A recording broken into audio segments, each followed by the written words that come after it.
Bienvenidas a Mujeres que Creen y Dejan Legado, un espacio donde las mujeres pueden crecer en su fe y liderazgo. Según Tito 2, del 1 al 5, hemos sido llamadas a vivir una vida de sabiduría, pureza y amor. En este podcast exploraremos la palabra de Dios libro por libro para descubrir cómo podemos vivir una vida que honre el nombre de Dios. Sean todas ustedes bienvenidas. El día de hoy estudiaremos el libro de Jonás, que hace parte de los 12 profetas menores que estamos estudiando. ¿Quién escribió el libro de Jonás? Bueno, el libro de Jonás es anónimo, aunque contiene una narración sobre Jonás, hijo de Amitai, de Gaf-Hefer, cerca de Nazaret, según lo que nos indica Segunda de Reyes 14:25. ¿A quién está dirigido? Aunque no se identifica de manera concreta la audiencia original, los destinatarios inmediatos del mensaje profético de Jonás fueron evidentemente los habitantes de Nínive. Sin embargo, el libro se escribió para el pueblo de Israel y todavía se lee durante la tarde del Yom Kippur o Día del Perdón. ¿Cuándo se escribió? Aproximadamente en el 800 al 750 a.C., donde ocurrieron los eventos. En Segunda de Reyes 14:25 se ubica el ministerio profético de Jonás durante el reinado de Jeroboam II, rey del reino del norte.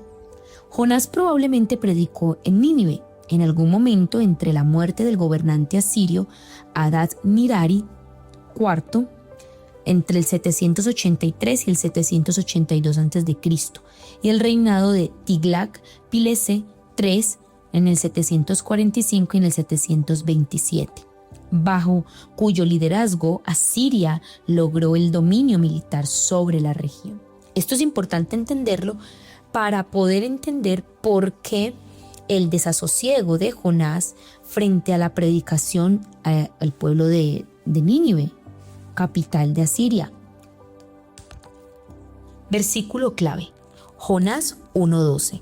Él les respondió: Tomadme y echadme al mar, y el mar se os aquietará, porque yo sé que por mi causa ha venido esta gran tempestad sobre vosotros.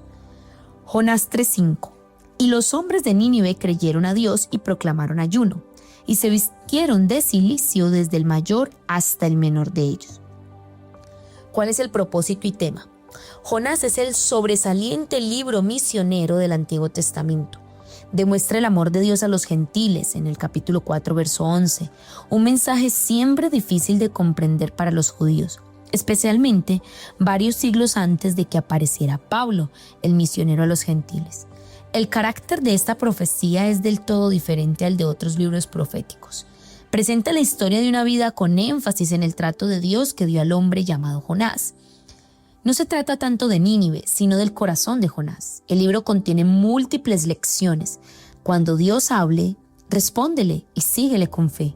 Dios quiere mostrar su misericordia a todos los pueblos, gentiles y judíos y cualquier pueblo. Se trataba de una gran ciudad. Puede arrepentirse cuando los siervos de Dios le obedecen.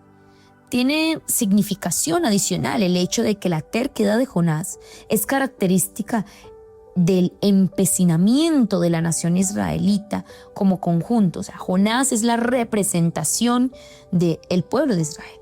Obsérvese además que Jesús se refirió a la historia de Jonás como símbolo de su propia muerte y resurrección en Mateo 12, del 40 al 41. ¿Cuál puede ser un esquema entonces para el libro de Jonás? Capítulo 1 al 2, el llamamiento de Jonás y la desobediencia.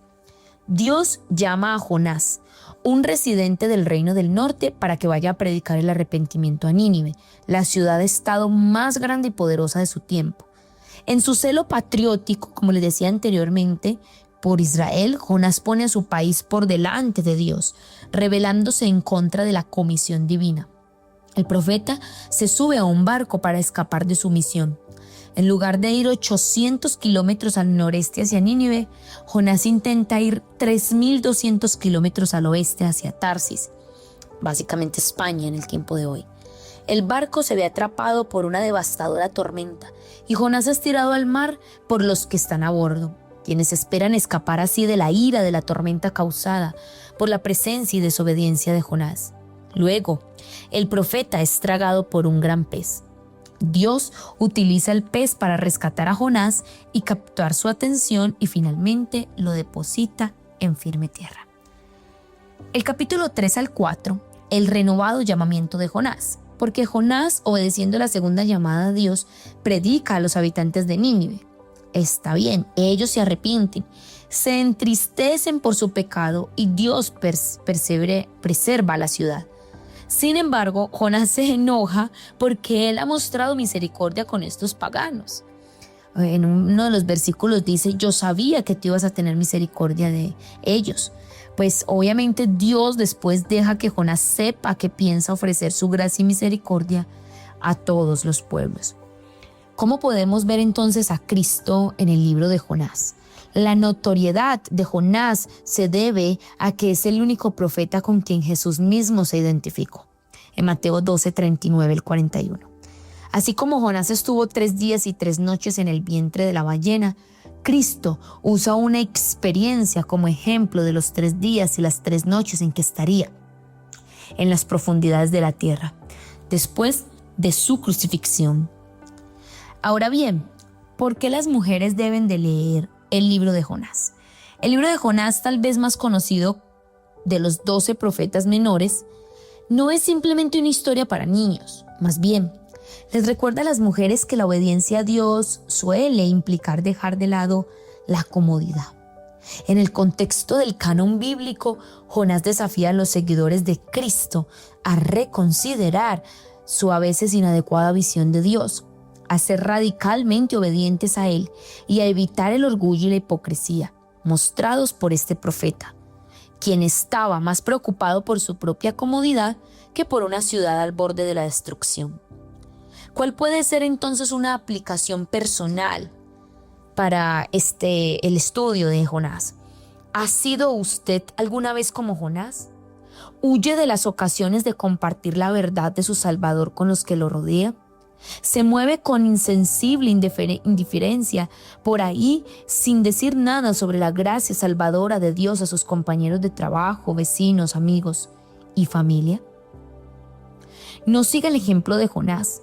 En su lugar, siga el ejemplo de Dios y desarrolle un amor genuino y una compasión auténtica por los perdidos. Empiece orando por los que parecen estar más alejados de Dios. Después, busque maneras de compartir la buena nueva con ellos. ¿Quién sabe? Tal vez ellos también respondan al mensaje de Dios y se arrepientan. Ore para que sea así. ¿Cuáles pueden ser algunas lecciones para la vida en Jonás? No puede escapar al llamamiento de Dios para su vida.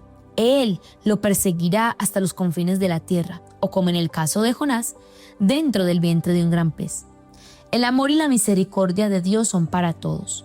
La desobediencia conduce a la catástrofe en la vida. Es imposible huir de Dios. No existe límite a lo que Dios desea y puede hacer para captar su atención. El fracaso no tiene por qué descalificarlo para servir a Dios. Su desobediencia afecta la vida de los demás con los que está en contacto. El nacionalismo o patriotismo nunca debería interponerse ante los planes de Dios. Con esto hemos finalizado nuestro estudio de Jonás. Les pedimos que puedan compartir este devocional con otras mujeres y con otras personas para que puedan ser edificadas. Igualmente, en este espacio tendremos preguntas abiertas para que usted pueda responder y sacarle el mayor provecho a su estudio bíblico. Por favor, vaya anotando en un cuaderno estas preguntas y sea enriquecido a través de esta palabra. Muchas gracias.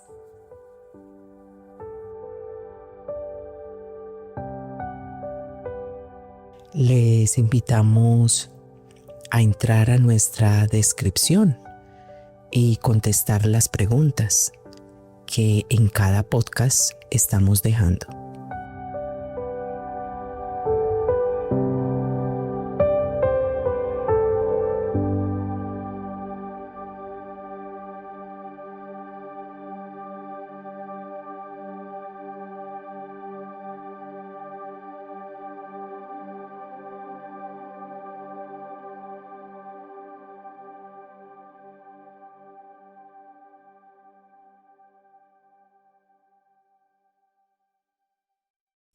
Bienvenidas a Diseño Interior. Cuando el rey David ora por el futuro del pueblo de Dios en el Salmo 144, no habla de una bendición superficial. Él visualiza una generación transformada.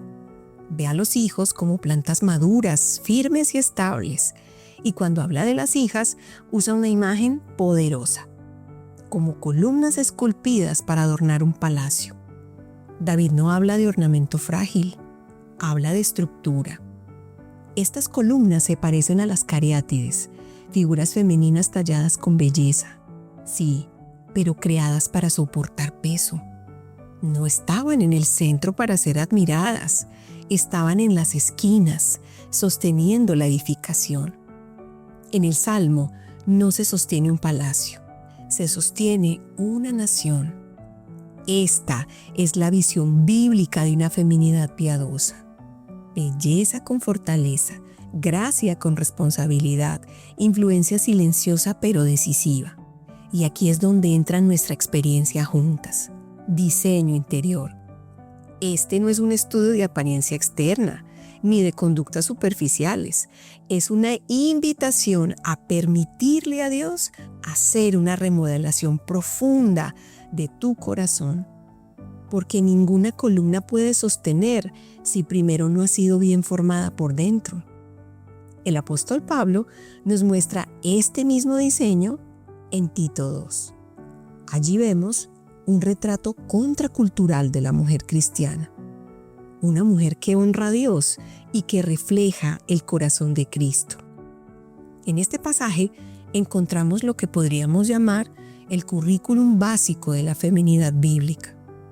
Discernimiento, honor, afecto, disciplina, virtud, responsabilidad, benevolencia, disposición y legado. Estos principios no eran solo para las mujeres de Creta, son para mujeres de todas las edades, naciones y etapas de la vida, porque el corazón humano no ha cambiado y el diseño de Dios tampoco. A lo largo de este estudio vamos a tomar la palabra y llevarla a la vida real, a tu hogar, a tu carácter, a tu liderazgo y a tus relaciones. El cambio no será instantáneo, pero el resultado será mucho más glorioso que cualquier intento de autoformación. Por eso quiero invitarte a comenzar con un acto sencillo y profundo. Confiar en Dios lo suficiente como para entregarle la llave de tu corazón. Vamos a permitirle esculpir desde el interior una obra hermosa y firme. Y no termina allí. Dios no solo quiere renovarte, quiere que seas parte de su obra de renovación para levantar a otras mujeres.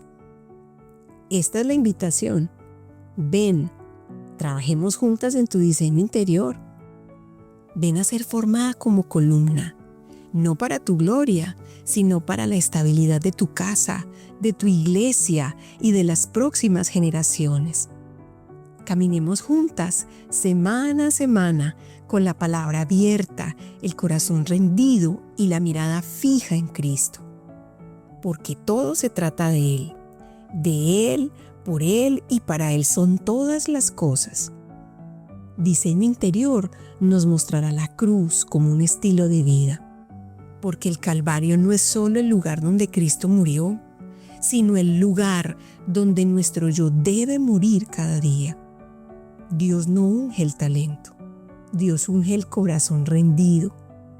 El Espíritu Santo quiere obrar en lo profundo de tu interior, pero el corazón debe estar rendido. Cada virtud que veremos será un punto de partida para que el Señor nos muestre cómo estamos viviendo. Bienvenida a Diseño Interior. Dios quiere formar en ti una obra firme, hermosa y eterna.